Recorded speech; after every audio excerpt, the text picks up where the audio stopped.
احنا خلال الأسبوع الماضي تم الإعلان عن وجود شاب فاضل، شاب مسلم مصري سلفي، هو من الشباب الذي استطاع بفضل الله عز وجل أولا ثم بإرادته وعزيمته القوية أن يرفع رأس المصريين في شتى الأنحاء، وأن يرفع من سيرة المؤسسة الأزهرية التي أثير حولها لغط كبير طيلة الفترة الماضية بأنها لا تستطيع أن تنجب لنا عباقرة في الطب وفي الهندسة.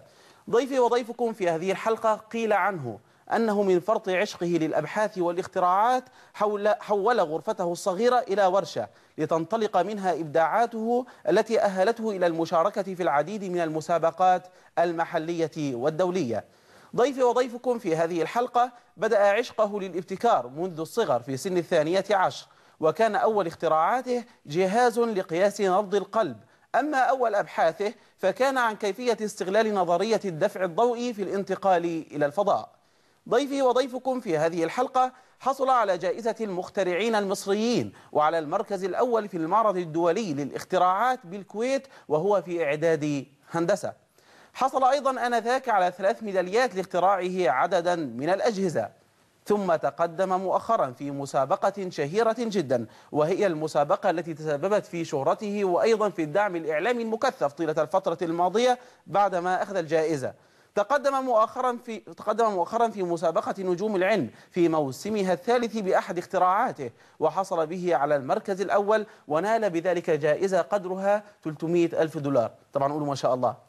مشاهدينا الكرام، يسرني ويشرفني ويسعدني وإنه لمن عظيم الفخر لنا في قناة الرحمة الفضائية أن يكون ضيفنا في هذه الحلقة الشاب المسلم السلفي المصري هيثم دسوقي. فأهلا ومرحبا بك. أهلا بك. نورتنا وشرفتنا. نورك يا شيخ. ومعلش طولت عليك. لا هيثم، يعني يمكن خلينا نتكلم بداية عن أن حضرتك قبل ما تفوز بهذه الجائزة في مسابقة نجوم العلم أعتقد أنك وكثير من المخترعين كنت تعاني من عدم الدعم الإعلامي الموجود لكم، لكن مظبوط. بعد ما أخذتم الجائزة صارت القنوات الفضائية تتلقف وجود هيثم. الرحمة عايزاه والقناة الفلانية عايزاه والقناة الفلانية عايزاه، وبقاش ملاحق على القنوات والجرايد. تمام. إلى ما ترجع هذا الأمر؟ والله يعني احنا تعودنا كده لما تحصل حاجة، يعني بعد ما النجاح بيحصل بيبدأ الإعلام بيشهره يعني، بس قبل ما بيحصل يعني بيكون مكتوم شوية يعني. هو يعني ده يعني إلى حد ما يعني في شيء غلط وفي شيء صح. يعني هو شيء الغلط طبعا ان يعني ما ينفعش ان يكون في مثلا لو في اماكن معينة فيها ناس موهوبين، المفروض ان انا دايما اسلط الضوء عليهم، اقول لهم يا جماعة يعني ايه خلوا بالكم من الناس دي، ويتسلط الضوء على المشاريع بتاعتهم، يبينوا للعالم ان في اصلا ناس بتشتغل. تمام. يعني احنا لازم نبين للعالم ان في ناس بتشتغل بغض النظر ان هو دخل مسابقه او ما دخلش. موضوع ان انت تبين ان في مثلا ابحاث بتحصل وفي ريسيرش وفي مشاريع بتطلع، ده شيء مهم. طب برايك ليه ان الاعلام عامه والناس هو التوجه الاعلامي الاعلامي هنا في مصر كله الكلام كله بينصب في حاجتين يعني في الرياضه والفن شويه. يعني اللاعب الفلاني راح والفنان الفلاني جه. الفن شويه بالظبط يعني. ما بيبقاش فيه كتير يعني ميول للعلمية بشكل عام في مصر كلها. ما فيش ميول علمية أصلا. يعني ميول العلمية الحقيقية، في ميول علمية بره موجودة بس حقيقية. يعني ميول العلمية موجودة في مصر بس غير حقيقية. يعني معظم الناس مثلا في الأبحاث بتاعتهم بيبقى في ريسيرش بس على الورق أو مثلا على الكمبيوتر أو كده، ما بيبقاش في مشروع حقيقي حتى يعني. تفتقد التطبيق. بالظبط، ما فيش تطبيق. فلما طبعا ما فيش تطبيق فبالتالي يعني العالم كله دلوقتي، أنا مثلا ماسك الموبايل ده سوفت وير ولا جهاز؟ ده جهاز، مش سوفت وير او كلام في الجورنال. ده جهاز حقيقي، ده واقع حقيقي يعني قدامي، بمسكه بيتباع كمنتج وبيروح هنا وبيروح هنا وبيروح هنا. فده يعني عشان الواقع ده يحصل ده مجهود ضخم جدا طبعا. فده يتقال عليه بحث حقيقي. لكن البحث التخيلي ان انت تقعد تعمل مثلا رسائل ماجستير، رسائل دكتوراه، كنا لا نقلل من قدره طبعا ما بقلش بس انا بتكلم ان يعني بقت العمليه كتير قوي وما بقاش في تطبيق، فاصبح ان يعني البحث العلمي فقد قيمته. امتى البحث العلمي يكون له قيمه؟ لما يكون له مردود. ملوش مردود يبقى ملوش اي قيمه، قيمته زيرو. انا بقول لحضرتك كده، البحث العلمي لما بيطبقش قيمته صفر. هنتكلم على ده بالتفصيل، لكن انا عايز اقول لك ان كتير من مشاهدينا الكرام حينما اعلنا عن وجود هيثم دسوقي، وفي الحقيقه لولا ان برنامجنا بيجي كل جمعه كان من المفترض تكون معنا من اول الاسبوع مجرد رجوعك من قطر. لكن على كل حال انا رجعت لحد يعني ما تقلقش. على كل حال اخواننا المشاهدين قالوا ان هيثم لما خرج في مجموعه من الفضائيات انشغلوا كلهم في الكلام عن اختراع هيثم الاخير والذي فاز بجائزته المشهوره. تمام. لكن احنا عايزين نتكلم عن نشأة هيثم دسوقي الطفل. تمام. والله انا اصلا يعني تاريخ، يعني انا اصلا اتولدت في السعوديه وقعدت هناك حوالي 10 سنين وبعدين جيت انا مصر. لما جيت انا مصر يعني كان في برنامج بيطرد التلفزيون اسمه برنامج المخترع الصغير. البرنامج ده كان بيجيب مجموعه من المخترعين وكنت بحب اتفرج عليهم بقى وهم بيعملوا مشاريع كده وبيطلعوا في التلفزيون فحبيت الموضوع جدا، قلت انا لازم اعمل زيهم واعمل مشروع كده ان شاء الله. ففعلا بدات يعني احاول، يعني مثلا كنت منزل معرض الكتاب بشتري كتب واحاول اعرف حاجات، بس في الاخر اهم حاجه عندي يعني كنت بعرف معلومات قليله جدا، كانت المعلومات اللي عندي قليله وكنت بعتمد على يعني ايه، على المعلومات العمليه. يعني مثلا انا عارف مثلا العربيات الريموت كنترول الحاجات دي بتشتغل ازاي، يعني مش بتشتغل ازاي من جوه ان ديتيلز، بس يعني مثلا العربيه اللي هي بالريموت كنترول فيها موتور مثلا وفيها شويه تروس بيمشوا العربيه لقدام، بتمشي ازاي اليمين او شمال بطريقه معينه، بعرف بس الحاجات من بره. فالصراحه يعني كان في معلومه قريتها في كتاب ان في عدد نبضات القلب لو قلت عن 60 نبضه يبقى ده هبوط، ولو اكتر من كده يبقى كويس. رقم 60 ده رقم مش غريب، يعني كان ده سني حوالي 14 سنه. رقم 60 ده رقم مش غريب. هو نفس عدد الثواني في الدقيقه، يعني نفس عدد الثواني في الدقيقه هي 60 صح؟ كمان انا قلت ان انا استفيد من الموضوع ده ازاي. جبت منبه وموتور صغير ودايره انذار. تمام. دايره المنبه بتطلع الثواني. فاللي بيحصل كالتالي، دلوقتي نبضه القلب المفروض تكون اكتر من 60 ولا اقل؟ اكتر من 60، 70 80 90 اكتر من 60. فالمفروض دايما نبضه القلب تسبق الساعه، عدد نبضات القلب اكتر من الساعه سريعه. فاللي بيحصل ايه، ان بتيجي نبضه القلب تبعد الطرفين دول عن بعض، وبعدين تيجي نبضه الساعه، وبعدين الطرفين دول يرجعوا لبعض، وبعدين تيجي نبضه القلب تبعد الطرفين دول عن بعض، وبعدين تيجي نبضه الساعه، وبعدين يرجع، هو كذلك. طيب لو حصل ان القلب قلت عدد نبضاته عن 60 بالتاكيد الساعه هتكون اسرع منه، فيحصل ايه، هتيجي نبضه الساعه والطرفين دول لامسين بعض، لو حصل ده يطلع انذار. بس عملت المشروع، عملته كجهاز 14 سنه ان شاء الله. فهو زي ما قلت لك هو ما كانش فيه الكترونكس، يعني انا لما جيت رحت بيه مركز مبارك وهم شافوه هناك فتحوا الجهاز يقول لي لازم تفتحه ونتفرج من جوه، ما لقوش فيه اي الكترونكس. هو كل الفكره بطاريه وموتور لعبه عادي جدا ودايره الساعه بس، وجهاز شغال. تمام. يعني عجبهم الموضوع جدا وانبهروا يعني بيه، فقالوا لي ان انا لازم انطلق، لازم اكمل يعني في المركز، وشجعوني جدا ان انا اكمل وكده على ذكر التشجيع، انا عرفت ان والد حضرتك توفي تقريبا وانت عمرك 12 سنه؟ لا عمري مثلا 18 سنه. 18 سنه. دور الوالد في المرحله من بدايه ما انت عملت المشروع المنبه ده، دوره معاك في موضوع التشجيع ودور الاسره عامه بشكل اكبر، وفي نفس الوقت كلمني عن موت الوالد. يعني بعد موت الوالد اثر ده على هيثم ازاي؟ انا الله عليك، هو اللي حصل انا بصراحه يعني عايز اقول لك ان انا كنت بخترع من غير ما حد يعرف، يعني ما كانوش يعرفوا اصلا انا بخترع. هي لعب في ايد هيثم. هم جم في جورنال اتصل بيهم في البيت وقالوا لهم من هيثم عايزينه، ده عمل اختراع كذا كذا، فعرفوا ان انا بعمل مشاريع يعني. فهم يعني انا حبيت الموضوع، يعني هو اهم حاجه ان الشخص يكون عنده استعداد. طب انت كنت حاسس في الوقت ده انت فعلا بتخترع؟ لا والله ما كنتش حاسس قوي ان انا بخترع بصراحه. يعني انا كنت يعني انا بحب الموضوع جدا، انا كانوا بيشوفوني ببوظ على طبيعتي يعني. بفتح لعبه اعمل يعني ده اللي كانوا بيشوفوه زي بقيه الاطفال بالظبط. فما كانوش بيشوفوني بعمل حاجه معينه او في دماغي حاجه معينه بعملها يعني. فاللي حصل انا لما رحت مركز مباركه المهرجان، كان في مهرجان. لكن لما رحت المركز قلت لهم كان في مهرجان اختراعات بالظبط، وكان في مهرجان اصلا اختراعات، وكان في بقى اعلاميين وكده، فشافوا الموضوع وقالوا لي ان الموضوع جامد وبتاع وعايزينك بقى تكمل وكده فشجعوني بصراحه جدا ان انا اكمل في الموضوع ده. وبعد كده يعني بدات ان انا اعمل مجموعه من المشاريع كل سنه، واروح المركز واروح المكتبه بتاعه المركز واتعلم اكتر، وكان في مجموعه من المشاريع في النص. كنت بتلقي دعم من المركز؟ في الحقيقه لا، انا كنتش بتلقى دعم مادي من المركز، هو دعم علمي بالكامل. كان بيوفروا لك المناخ يعني. كان بالظبط يعني مثلا كان في مكتبه قويه جدا كنت بتعلم منها حاجات كتير. كان في نوادي علوم بتعلمك الالكترونيات والميكانيكا والفيزياء والكلام ده. التحاقك بالازهر يا هيثم كان مين سببه؟ ودخلت من ابتدائي ولا؟ انا داخل من ابتدائي، من تحت خالص. انت قلت لي كنت في السعوديه لكن جيت قبل المرحله لا انا جيت هنا، لا انا كنت باجي امتحن هنا. تمام، لكن انت مرحله ابتدائيه في الازهر. ده كان رغبه الوالد؟ نعم كان رغبه الوالد. مظبوط. يعني الحمد لله يعني زي ما قلت لحضرتك بدات اعمل مجموعه من المشاريع. كان في مثلا مشروع كده كنت عملته، مشروع اسمه زيرو سكند، وده ما اتكلمش عليه كتير يعني. هو مشروع اسمه زيرو سكند، ده مشروع سرعات تصوير. ده انا عرفته عن طريق المركز برضه يعني. عرفت في المركز ان في حاجه اسمها سرعات تصوير، هو زي الجهاز بتاع الدكتور احمد زويل يعني. بس طبعا انا مش زيه يعني. هي كل فكره ان الجهاز، انا كان عندي يعني 17 سنه ساعتها. وعملت مشروع هو بيشتغل كالتالي يعني. انا دلوقتي تخيل معايا الحكايه دي، لو جبت ميه ونقطها من السقف على الارض، تمام، وسلطت الاضاءه بتاعت الجهاز على الميه دي، حلو، هتلاقي الميه دي وقفت في الهواء قدام عينيك، وقفت تماما يعني قدام عينيك، مش مثلا صورتها وقعدت تصوير من جديد، لا هتلاقيها واقفه قدام عينيك، وتلمس الميه وهي واقفه في الهواء. وممكن عشان اعمل حاجه في الجهاز اخلي الميه دي تنزل بالراحه قوي قوي وتلمس الميه وهي نازله. وممكن اخليها تعكس الحركه، اخلي الموجه تتجمع وبعدين تعمل نقطه تطلع تاني تخش في الحنفيه. كل ده قدام عينيك، وتلمس الميه طالعه، تلمس الميه نازله، تلمس الميه واقفه قدام عينيك، مفيش تصوير.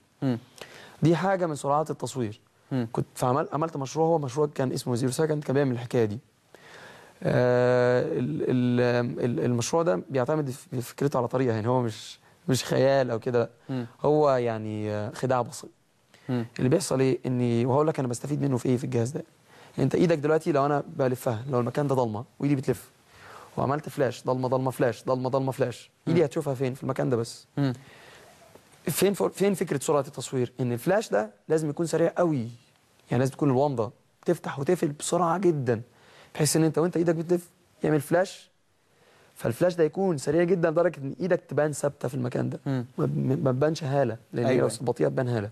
فالفكره ان هي ضلمه ضلمه فلاش، ضلمه ضلمه فلاش، فايدي مش هتشوفها غير في المكان ده، صح؟ يعني ضلمه ضلمه ايدي، كل المكان يعني المكان ده ايدي كانت في المكان ده، كان المكان ده ضلمه، كان الوقت ساعتها كان الوقت ضلمه، فمش هتشوفها. فهتشوف امتى ايدي؟ في الفلاش، ضلمه ضلمه فلاش، ضلمه ضلمه فلاش، فتشوف ايدي دايما في المكان ده. دي فكره سرعات التصوير. دي الفكره بتاعت الدكتور احمد زويل برضه نفس الموضوع، بس طبعا الفلاش بقى بتاعه سريع قوي في سكند. يعني انا فهمت من دلوقتي يا هيثم ان ابتداء مرحله الاختراعات دي كانت في المرحله الاعداديه. مظبوط، مش كده؟ مظبوط. نعم. دخلت المرحله الثانويه، عايزين نتكلم عن وفاه الوالد، كان في اي مرحله من مرحله الثانويه؟ كان في ثالثه ثانوي قبل الامتحانات ب 20 يوم تقريبا. ثالثه ثانوي. نعم. كان اثر حادث؟ حادث سيارة. هو طبعا الحادث ما شك فيه يعني اثر كده، بس يعني ايه، انطلقت بعده جامد برضو. انطلقت جامد جدا يعني الحمد لله يعني. سافرت بعد كده اليابان، السنه اللي بعدها مباشره سافرت اليابان، كانت مسابقه على مستوى العالم. كانت في اعدادي هندسه بقى. في اعدادي هندسه، ما انا خلصت ثانويه والدي توفى، في اعدادي هندسه سافرت. طب قبل ما ننتقل لاعدادي هندسه، دور المعهد معاك في المرحله الثانويه الاعداديه، هل كان بتلاقي دعم من المكان اللي انت كنت فيه؟ معهد الازهري؟ والله كان دعم معنوي بس يعني، ما كانش فيه دعم مادي قوي يعني الصراحه في المدرسه. هو انا كنت بحب جدا مركز اللي هو مركز في حدائق القبه، اللي هو مركز مركز الشيخ في ميزان الشر بره بعيد. لا هو بغض النظر عن ان هو بتاع يعني بغض النظر، بس المكان كان فعلا متفوق جدا يعني جدا الصراحه، انا عجبت بيه جدا. وكان يعني في مكتبه فعلا قويه، وكان فيها فيديوهات وكده كنت بتعلم منها كويس قوي يعني. ويعني بعد كده اشتركت بقى في مراكز الشباب، مثلا كنت بروح مركز الشباب سراي القبه، المسابقات هنا المحليه، المسابقات المحليه. بالنسبه لاعدادي هندسه سافرت لليابان باختراع كان عباره عن ايه؟ هو المشروع كالاتي، هو مشروع غريب شويه. لو في مجموعه من الافراد بيتكلموا على مسافه بعيده جدا، صعب جدا انك انت تسمع صوتهم حتى لو جبت اكبر المكبرات. تمام، ماشي. لكن من السهل انك انت تشوفهم، يعني مثلا على مسافه كيلومتر ممكن تشوفهم، لكن صعب جدا تسمع صوتهم، مستحيل. فهي الفكره انك انت عايز تجيب صوتهم، تجيبه ازاي؟ انا عملت المشروع كالتالي يعني. الصوت بتاعنا ده ايه؟ طاقه، صح؟ طاقه. تمام. بتروح لكل حاجه حوالينا، مش كده؟ بتروح لطبقه الاذن، ماشي. كمان بتروح للترابيزه، يعني الترابيزه دي دلوقتي بتتهز بصوتي زي طبقه الاذن بالظبط. تمام. كمان ازاي بتشوف الترابيزه؟ الموضوع بينعكس من عليها. طيب في بقى حاجه بتقول، هو المشروع كان لازم يعتمد على نظريه، فالنظريه بتقول، نظريه هنا بتقول كالتالي، ان الضوء المنعكس من على الترابيزه دي شايل صوتي. تمام. يعني انا دلوقتي لو انت قاعد مثلا، لو اتنين بيتكلموا على مسافه 500 متر، انا مش سامع صوتهم مستحيل، لكن انا شايفهم وشايف مثلا كوبايه ميه جنبهم. انا بديتكت الضوء المنعكس من على الجسم، واطلع الصوت بتاعكم من على كوبايه الميه اللي جنبكم. فكده اصبح ان كوبايه الميه هي جهاز التجسس بتاعي في المكان. يعني هما مش شرط تحط مايك او اي حاجه عنده، لا، هي كوبايه الميه اي حاجه جنبه، هي ده جهاز التجسس بتاعي في المكان. فبتقدر تعرف المعلومات منين؟ انت سماعه وايرلس بقى في ولا إيه؟ جهاز لا بيديتكت عن بعد. اه عن بعد، كل ده بيديتكت عن بعد. بتشوف الجسم وبتديتكت الضوء المنعكس من على الجسم وتحلله وتطلع الصوت. وكل ما يكون الجسم ده ابعد، بيستخدم في المخابرات ولا ايه؟ كل ما يكون الجسم ابعد، يعني هو المفروض، بس طبعا يعني انا اشتركت بالجهاز بالطريقه دي في المعرض. هم شرطوا ان الجهاز يكون ليه نظريه علميه، فما لقيتش حاجه ليها نظريه علميه عندي في الوقت ده الا مشروع اللي هو اللي بيديتكت الساوند عن بعد ده. وبالعكس يعني في ميزه، كل ما يكون الجسم ابعد كل ما يكون الصوت اوضح. ان بيحصل حاجه كده في الساوند، في اللايت نفسه، ان في كل ما يكون الضوء المنعكس على مسافه ابعد كل ما تلاقي صوت عالي قوي. فاهمني؟ يعني بس دي كانت فكره الجهاز. اشتركت بيها في المسابقه، كانت مسابقه على مستوى العالم، 39 دوله على مستوى العالم ان شاء الله. وكان فيهم بس ثلاث دول عربيه، الباقي كله اجنبي يعني. تم الاعلان عن المسابقه دي فين بقى؟ تم الاعلان عن المسابقه دي في اكاديميه البحث العلمي اللي هي في شارع قصر العيني. تمام. تم اعلان في جريده يوميه يعني. واشتركت في المسابقه واختاروا 3 بس من مصر، فدخلت يعني. 3 دي اتعمل لهم امتحانات بقى ولا ايه؟ اتعمل لنا 3 امتحانات صراحه. وعديت الحمد لله من الامتحانات، ان شاء الله واختاروني يعني من ضمن ال3 مختارين. وسافرنا اليابان. والحمد لله خدت هناك شهاده الامتياز من المعهد الياباني للابتكار والاختراع. حتى قد ايه فتره هناك في اليابان؟ خدنا اسبوع بس، هي كان معرض ان شاء الله. وكان في بس محاضرات عن حاجات عن التكنولوجيا الجديده. وكانوا جايبين يمكن احدث تكنولوجيا في اليابان حطينا في المعرض. يعني هو كان احتفاليه بمرور 100 سنه على المعهد الياباني للابتكار والاختراع، كانوا جايبين احدث حاجه. لما رجعت من اليابان خدت اي امتيازات في الكليه؟ حسوا ان في هيثم في الكليه؟ بالظبط، ده اللي حصل، ده حقيقي يعني. اول ما دخلت قسم كهرباء يعني الكلام ده كان في اخر اعدادي، فاول ما دخلت قسم كهرباء صراحه قابلت رئيس القسم كان دكتور صفوت. قعد معايا وقال لي احنا عايزين بقى ايه، نبدا ندعمك، نبدا بقى ندفع. فبقيت باخد حوالي مثلا ممكن 3000 5000 كل 3 شهور اصرف بيها على الاختراعات ان شاء الله. وكانت بتكفي. كان من الجامعه ولا من رجال اعمال؟ كانت من الجامعه ومن جامعه الازهر يعني. وكانت بتكفي يعني في المعارض احنا كنا بنحضرها. والحمد لله يعني دخلنا عدد من المعارض زي مثلا اسبوع شباب الجامعات والحاجات دي ان شاء الله، لغايه ما وصلت ثالثه اتصالات. ان شاء الله. ثالثه اتصالات كان اعلنوا عن مسابقه في الكويت على مستوى العالم برضو. نشترك فيها باختراعات فور فري يعني مالهاش ما فيهاش فيها اي تكاليف. اشتركت فيها بمشروع والحمد لله يعني سافرت برضو الكويت واخدت الاول على المعرض كله الحمد لله. لكن لما سافرت الكويت وسافرت اليابان ما سمعناش الصدى اللي حصل لك زي اللي حصل في مسابقه نجوم العلم. بص اقول لك على حاجه، هو حصل صدى ما لا شك فيه، وحصل صدى قوي جدا يعني بعد مسابقه الكويت بالذات. اكتر من اليابان؟ اكتر من اليابان. اليابان كان في جرايد اعلنت عنها كتير وطلعت في التلفزيون كتير برضو قوي. ان شاء الله. بس طبعا يعني هي الموضوع بيحصل ازاي؟ بتحصل موجه وبعدين تموت، وبعدين موجه وبعدين تموت، وبعدين موجه وبعدين تموت. هو بيحصل كده يعني. ففي الموجه الاعلاميه اللي حصلت اللي حصلت في اليابان كانت ضعيفه يعني، كانت قويه بس اضعف من الكويت، اضعف من نجوم العلوم. تمام. بس الكويت طبعا على ما رجعت. انت لما جيت وكرمت من قبل الرئيس السابق مبارك كان بعد جائزه الكويت ولا اليابان؟ بعد جائزه الكويت. بعد جائزه الكويت. احكي لنا عن اجواء التكريم. والله هو حصل ان انا لما رجعت من الكويت طبعا اخدت الاول على المعرض كله، وبعد كده رحت وكان ده مركز كبير يعني، كان فيه يعني مجموعه كبيره جدا من اساتذه الجامعات يعني كان فيه مجموعه يعني ضخمه من الاساتذه على مستوى العالم يعني. فالحمد لله اخدت الاول على المعرض كله يعني، فكان حدث كبير بالنسبه لهم هنا في مصر يعني. فاللي حصل اني اتعرف الموضوع ده قوي طلع في الاعلام كتير. فبعدها بحوالي يعني اسبوعين كده كلموني وقالوا لي ان الرئيس عايز يكرمك في عيد العلم. عيد العلم كم شاب؟ لا، ما كان في، ده اول مره في التاريخ ان في واحد شاب يكرم في عيد العلم. تمام. يعني دايما كانوا بيكرموا اساتذه كبار كلهم عندهم 60 سنه او كده. تمام. والتكريم في عيد العلم هو بقانون في الدوله يعني، قانون في الدوله تكريم عيد العلم ده قانون. فهم لقوا ان القانون بينطبق عليا ان انا حققت مثلا حاجه انجاز كبير وكده. فكنت اول شعورك ايه في الوقت ده؟ والله هو كان شاب صغير وحسيت ان رئيس الدوله بغض النظر هو كان مين بالظبط اتصل بيك وعايز يكرمك، ولو اول مره يكرم شاب في سنك في مثل هذا الامر. مظبوط. والله كان طبعا شعور بسعاده كبير جدا. يعني لان انا حسيت بالاهتمام، يعني حسيت بالاهتمام بشكل كبير يعني. هو الحمد لله يعني الاهتمام من كل الاماكن اللي انا رحتها كان فيه اهتمام، بس يعني طبعا ان يوصل الموضوع لدرجه ان يوصل الموضوع لدرجه ان يعني الاهتمام بيبقى من كل الاتجاهات ومن فوق، دي ليها. طب كلمني بصراحه، يعني لو جينا نعمل دلوقتي مقارنه من قبل الثوره لما كرمت من قبل الرئيس في الفتره اللي انت كنت فيها، والوقتي، اي واحد كان لما يكرم من حتى من قبل محافظ او وزير او رئيس وزراء بيبقى مبسوط، وفي كل مكان انا والله ده انا كرمت من قبل كذا، ويحاول يبرز هذا الامر. هل حاسس ان الامر ده في الوقت ده تحديدا بقت حاجه لا يفتخر بيها؟ لا طبعا، بقت زي سبه مثلا؟ لا بالعكس. يعني هي ملهاش دعوه، يعني خاصه ان اي حاجه اللي مجرد لو كان له ايجابيات، لو كان له ايجابيات الناس خلاص مش عايزه تسمع عنه حاجه. لا هو الرجل ده لم يفعل الا السلبيات، هذا الذي في اذهان الناس يعني. بص، هو يعني انا بالنسبه لي يعني ما يعني هو الناس كلموني وقالوا لي يعني هو اكيد في ايجابيات مما لا شك فيه. يعني انا كان في قبل الثوره مثلا كنت باخد دعم. تمام. باخد دعم قبل الدوله. قبل الدوله. وكنت بشتغل مثلا يعني بعد ما رجعت من نجوم العلوم، يا سوري، بعد ما رجعت من الكويت، بسبب التكريم ده لما حصل، اشتغلت مباشره في جامعه النيل وانا لسه طالب في الجامعه. ان شاء الله. اشتغلت في جامعه النيل. تمام. كباحث بقى ولا ايه؟ كباحث. واخدت لاب وادوات معمل يعني وفر لك. بالظبط. تمام. وبدات يعني اشتري اللي انا عايزه وبراحتي خالص يعني. جميل. اللي حصل طبعا الناس عارفه مشكله جامعه النيل برضه، نفس يعني مشكله دكتور احمد نظيف. احمد نظيف كده.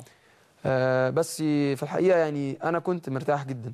انا كلام بصراحه عليك، انا كمخترع كنت في قمه الراحه.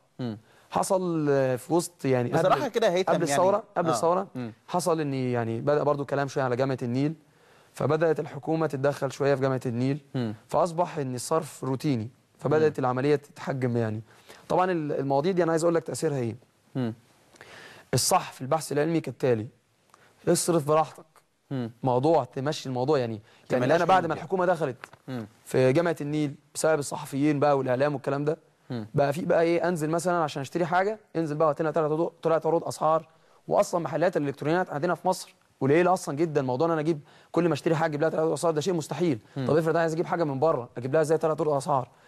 فبدات تخش الحكومه باسلوب غريب جدا، ان يعني بدا الموضوع يبقى روتيني. لما حصل الكلام على جامعه النيل بدا الموضوع يتحول لروتينيات بقى وحاجات غريبه.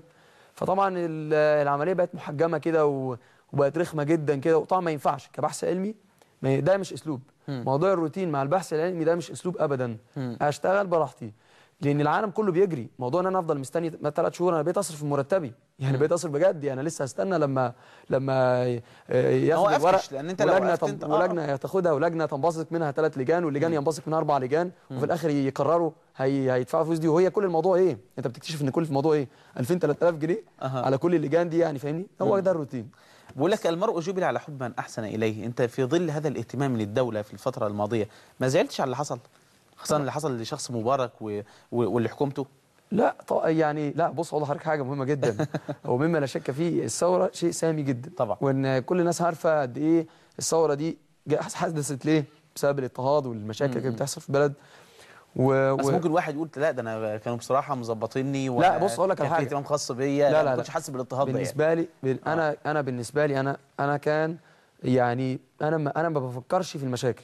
اكيد في مشاكل طبعا. لو انا ممكن دلوقتي اتكلم معاك باسلوب سلبي فوق ما تتخيل، بس انا مش بحاول افكر في السلبيات، بحاول احل المشكله. انا في الوضع جميل يعني زي كما وده اللي هيخلينا نتقدم بالظبط يعني. انا ببص للوضع الحالي اللي انا فيه، في مشاكل روتينيه، اصرف مرتبك على طول، ما فيش كلام يعني. انا ما عنديش، ما تستناش، ما تقعدش محلك سر، افضل بقى ايه افكر ده الروتين، واقعد بقى ايه اطلع في الاعلام واتكلم واضيع وقت. مفيش تضييع وقت. تمام. في مشكله حلها على طول، ما تقعدش تتكلم عشان خاطر تتقدم. بعد كده مثلا يعني حصل ان الثوره لما جت، انا كان عندي معمل في الشيخ زايد، فالمعمل اتاخد. يعني انت عارف حضرتك الشيخ زايد الارض جامعه النيل لما اتاخدت، طبعا المكان اصلا كان مبني على ابحاث وريسيرش والكلام ده كله ومشاريع وكده، انا كنت فيه يعني. فاتاخد المكان، المعمل بتاعي اتاخد، فالمكان اتوقف. اتسرق؟ لا، الحكومه مش اخذت المكان بتاع جامعه النيل قدام الشيخ زايد. تمام. فالمكان اتاخد، فشغلي انا اتوقف خلاص. لما شغلي اتوقف بقيت مشلول. اعمل ايه دلوقتي؟ ما عنديش لاب، ما عنديش مكان بتاع. هقعد برضه افكر في المشاكل؟ لا، اشتركت في مسابقه قطر، وهناك الدعم كله موجود، والحمد لله عملت المشروع كله هناك، وصرف يعني زي ما انت عايز. يعني ان انا شاء الله الاقامه بتاعتي كان ب $100,000 في قطر، يعني في فندق 5 نجوم. مهيئين لك المناخ اللي يناسب اختراعك، وفي نفس الوقت اللي يخليك تدي فيه بالظبط تعطي. بالظبط. قعدت في مكان لمده سنه كامله. ما شاء الله. لا سوري، يعني هي المسابقه كانت مدتها سنه كامله. انا قعدت 4 شهور في هناك، بس كان في ابحاث بتتم هنا في مصر، يعني ارجع اعمل شويه حاجات تروح تيجي يعني. لكن 4 شهور متواصلين اللي اتنفذ فيهم المشروع بشكل حقيقي، والمسابقه اللي هي مراحل المسابقه كلها كانت 4 شهور في قطر. المسابقه دي مع فرق التشبيه العظيم بينها وبين مسابقه ستار اكاديمي، كانت بتبقى قائمه على التصويت من المشاهدين. لا مش كده؟ هي كانت، بص هقول لك على حاجه. اولا انت عشان توصل للمرحله النهائيه ده مجهود ضخم جدا. انت عشان توصل للتوب 4 كده انت بتتكلم في 99% من المجهود. تمام. انك انت توصل من اول المرحله. اصل المشروع اصلا ما بداش حتى في مسابقه نجوم العلوم. المشروع بدا من قبل نجوم العلوم ب4 سنين. فاهمني؟ الاستيكر ده كان معايا، انا بشتغل في كذا مشروع في نفس الوقت، بس مشروع الاستيكر بدا قبل نجوم العلوم ب4 سنين. وبعد كده دخلت نجوم العلوم، وبعد كده خلال نجوم العلوم اصبح ان في مجهود سنه كامله، وكان في 7000 مخترع، ما كانش رقم صغير. ايوه فاهمني؟ فانت عشان توصل للنهائي ده برضه مجهود ضخم جدا. بعد كده وصلت للتوب 4، دلوقتي انت عديت على 8 مراحل تحكيم. 8 مراحل تحكيم، اخر مرحله بس فيها 50% تحكيم 50% فوت. لكن كل المراحل اللي فاتت كانت معتمده اساسا على التحكيم. فاهمني؟ يعني مرحله الفوت هي بس في اخر مرحله. يعني عشان الناس بس ما تتخيلش ان هي معتمده على التصويت فقط، لا. انت وفي اختلاف ما بينها وبين المسابقات الثانيه. تمام. هي طبعا مش معتمده على التصويت بس. التوب 4 ثانيه هقول لك بس، التوب 4 اوريدي هم نفذوا مشاريعهم. واتصرفت عليهم مبالغ ضخمه جدا في تنفيذ المشاريع. يعني هم اوريدي ده حصل ان اتنفذت المشاريع واتصرف عليها مبالغ ضخمه، فاللي هيخرج من اي مرحله هو كسبان. ده غير ان التوب 4 كلهم بياخدوا مبالغ، يعني كلهم كسبانين. وبس كل الفرق بقى ان انت التصويت 50% تصويت 50% تحكيم، والحمد لله خدت الاول في الاثنين. يعني خدت الاول في التحكيم برضه، يعني لو انت هتتكلم على التحكيم الحمد لله خدت فيه الاول، والحمد لله خدت الاول برضه في التصويت. الله المستعان. هو بصراحه يا هيثم احنا كان ميعادنا الساعه 4 الا ربع، لكن يمكن لظروف الطريق انت اتاخرت، واحنا وقت برنامجنا للاسف انتهى. للاسف. فاحنا ان شاء الله يكون لنا معاك لقاء اخر اكيد ان شاء الله نتكلم فيه عن تفاصيل ذهابك لقطر، وبعد قطر ان شاء الله باذن الله عز وجل، ونشوف انت مشروعاتك ايه في المرحله القادمه. ربنا يكرمك. ناخد وقت ان شاء الله ضروري ان شاء الله. مشاهدينا الكرام نذهب الى فاصل ثم نعود اليكم، فابقوا معنا ولا تذهبوا بعيدا. شكرا. احلى